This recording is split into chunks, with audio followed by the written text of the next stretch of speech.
Jour 58 où j'apprends le coréen et aujourd'hui j'ai appris à parler de mes obligations, donc ce que je dois faire.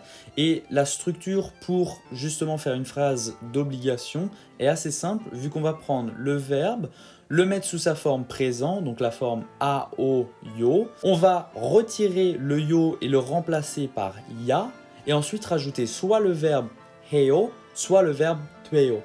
Heo, il va être utilisé dans certains cas avec certains verbes, c'est assez irrégulier, mais le plus commun, ça va être dueo, donc c'est celui qui est le plus utilisé, et donc celui qu'on va utiliser dans la majorité des cas, et dans cette vidéo, je vais utiliser que celui-là. Donc par exemple, si j'ai envie de dire que je dois aller à l'école, je vais dire 학교에 가야 돼요.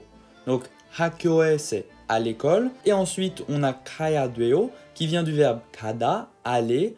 On le met sous sa forme présent, c'est kayo, donc je vais, sauf qu'on veut en faire une obligation, donc on retire le yo et on rajoute ya 돼요. Donc ça va faire kaya 돼요, je dois aller.